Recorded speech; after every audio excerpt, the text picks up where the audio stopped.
ዋነኛው አንተ እንዳትለወጥና አንተ ያለህበት ቦታ ጋር እንድትቀር የሚያደርግህ አእምሮህ መሆኑን ታውቃለህ? ላታውቅ ትችላለህ። ካላወቅከው ነው አስረዳሃለሁ። አእምሮህ አንተ እንድትለወጥ፣ አንተ እንድትሻሻል ወይም ደግሞ አንተ አሁን ካለህበት ቦታ ጋር ወይ ሌላ ቦታ ጋር እንድትሄድ አይፈልግም። እዚሁ ባለህበት ቦታ ጋር ተመቻችቶ እንድትቀር ነው የሚፈልገው። ይህን ደግሞ ኮምፕሊኬትድ በሆነ መንገድ ሳይሆን ቀለል ባለ መንገድ ላስረዳ። ሌላውን ተውና የሆነ ራስን ለመለወጥ የሆነ ነገር ልታረግ ስትል ወይም ስፖርት ለመስራት ይሆናል፣ መጽሐፍ ለማንበብ ሊሆን ይችላል፣ ብቻ የሆነ ራስን ለመቀየር አንድ ነገር ልጀምር ስትል አይምሮህ የሚደረድርልህን ሰበቦች አስተውሳቸው። አይምሮህ ይህ ማለት አይምሮህ አንተ ካለህበት ወይም አሁን ካለህበት ቦታ ጋር እንድትወጣ አይፈልግም ማለት ነው። ስለዚህ ማድረግ ያለብህ መለወጥ ከፈለክ፣ የተሻለ ሰው ለመሆን ከፈለክ፣ ራስን መቀየር ከፈለክ አይምሮህ የሚልህን ነገር መስማት የለብህም። ያ አውቃለሁ፣ በዚህ በኩል መጥፎ ድምፅ ይሰማል። አቁሞ ለአሁንስ እንደዚህ እናድርግ፣ ለአሁን ስክሮል አድርገን ከዛ እንጀምራለን፣ ለዛሬ ብለው ችግር የለም ይሄን ጃንክ ፉድ ምንም አይልም ሊል ይችላል። ብዙ ነገሮችን ሊያመጣብህ ይችላል በአንድ በኩልም ደግሞ ድምፅ እንዳለ አትርሳ።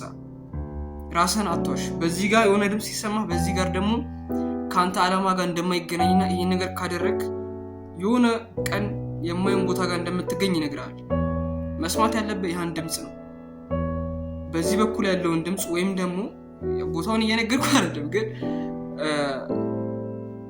ብቻ ጥሩ ወይም ደግሞ ትክክለኛውን ነገር የሚነግርህን ድምፅ ነው መስማት ያለብህ።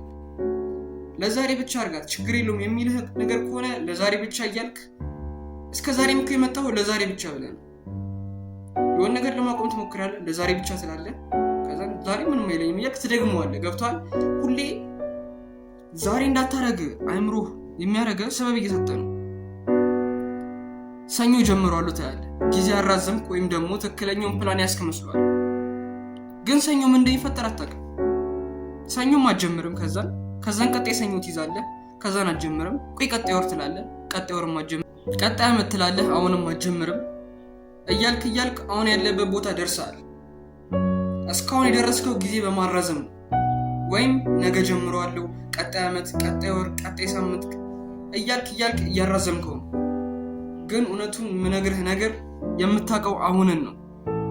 አሁን ላይ ካልሰራህ ነገ የተበላሸ ነው የሚሆነው።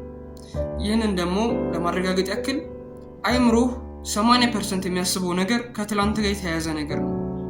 80% ማለት አስቡ፣ ኦልሞስት ሙሉ በለው በቃ 80% ከትላንት ጋር የተያያዘ ነገር ከሆነ ትላንትና ማትፈልገውን ነገር እያደረክ ከሆነ ከዓላማ ውጭ የሆነ ነገር እያደረክ ከሆነ እሱን እያሰብክ ነው የምትውለው ማለት ነው። ዛሬ የምታደርገው ነገር ለነገ ኢፌክት አለው። አእምሮህን ይቆጣጠረዋል። ያን ነገር ብቻ እያሰብክ ነው የምትውለው ማለት ነው። ስለዚህ ዛሬ ላይ የምታደርጋቸው እያንዳንዱ ነገሮች ወይም ደግሞ ከዓላማ ጋር የማይገናኙት ነገሮች ለዛሬ ብቻ ሳይሆን ለነገው ማንተ ኢፌክት አለው። ስለዚህ አሁን ላይ አይምሮህ የሚደረድርልን ሰበብ ትተህ ከዛ ውጪ በሆነ ነገር ራስን አስቀምጠህ አርገው። ትንሽም ይሁን ይብዛም ይነስም አርገው። መጽሐፍ ማንበብ ነው፣ አንድ ገጽ አንብበህ ቁጭ አርገው፣ አለቀ። ስፖርት መስራት 30 ደቂቃ ስራ፣ አለቀ። በቃ ይሄን ያህል በጣም ትልቅ ነገር ማሰብ የለብህም። ከትንሹ መጀመር ይችላል። ከትንሹ ጀምር፣ ቀስ በቀስ እየሄድክ ትመጣለህ። በአንዴ ትልቁን ይዛለሁ ካልክ አትደርስም። ያለህበት ቦታ ከስር ነው። ያ አንተ ለመያዝ የምትሞክረው ነገር ከላይ ነው። ስለዚህ የፈለገ በዘድ ብትንጠራራ አትደርስበት። ስለዚህ ትንሽ ነገሮችን መያዝ ጀምር። መጀመሪያ ትንሽ ነገሮች ስቴፕ ባይ ስቴፕ እያደግክ ትመጣለህ። ስለዚህ አእምሮ የሚደረድርልን ነገር መስማት አቁም። አእምሮ ያን ነገር የሚደረድርልን ትክክለኛውን ጊዜ እያሳየ ሳይሆን ወይም ደግሞ ትክክለኛውን ማድረግ ያለብህን ታይም እያሳየ ሳይሆን አሁን ካለህበት ነገር እንድትወጣ ስለማይፈልግ ነው። ምክንያቱም አሁን ያለህበትን ነገር ለምዶታል። አሁን ያለህበትን ነገር ስለለመደው ከዚህ ነገር ከወጣ የእሱ ኮንፈርት ዞን እየተመታ ነው ይመስላል። አታቆም። ይሄን በሌላ ነገር ስነግርህ እንደውም ከዚህ ሀሳብ ጋር በደንብ ይሄዳል ብዬ ስለማስብ አንተና አእምሮ የተለያያችሁ ነገሮች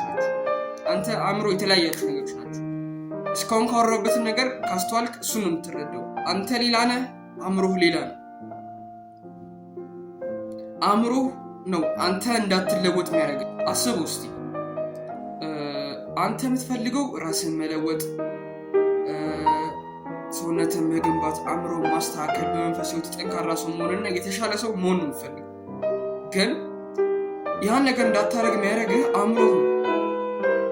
ባዕድ ሀቢቶችን እንድታረግ የሚያደርግህ፣ ማትፈልጋቸውን ነገሮች፣ ጃንክ ፉዶችን፣ ስፖርት እንዳሰራ ተኝተህ ስክሮል እያደረግ እንድትል የሚያደርግህ እቺን ነገር አሁን አርጋት የሚልህ አእምሮህ ነው። ስለዚህ አንተ የምትፈልገው ይሄን ነው፣ ግን እንድታረግ እያስገድድ ያለው አእምሮ የኛውን ነገር ባዕድ ሀቢቶችን ነው። ስለዚህ እዚህ ጋር ዲፍረንስ አለ፣ የተለያየ ነገር አለ። አንተ የምትፈልገው ያ ነገር ሆኖ ግን እዚህ ጋር የምታረገው ነገር ወይም ደግሞ የምታስበው ብቻ የምታረጋቸው ነገሮች እንዳለ ከዓላማ ጋር የማይገናኝ ነገር ከሆነ በአንተና በአእምሮ መካከል የሆነ ያክል ዲፍረንስ አለ ማለት ነው። በሰልፍ ኢምፕሩቭመንት ደግሞ እየሄድክ ስመጣ ወይም ደግሞ በሰልፍ ኢምፕሩቭመንት ላይ በሄድክ ቁጥር የሆነ ሰዓት ላይ ልትይዘው የምትችለው ነገር ቢኖር አእምሮህን መቆጣጠር ነው። አሁን ላይ ሜዲቴሽንም ይሆናል፣ መጽሐፍ ማንበብ ሊሆን ይችላል። ብቻ ከአእምሮ ጋር የተገናኙ ነገሮችን ወይም ደግሞ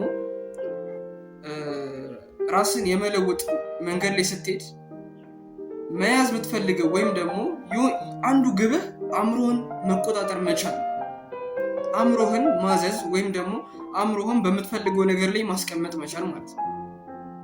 አሁን አንተ ሁለት ነገር እንደሆን ካስቡ፣ አእምሮህና አንተ የተለያያችሁ ናችሁ።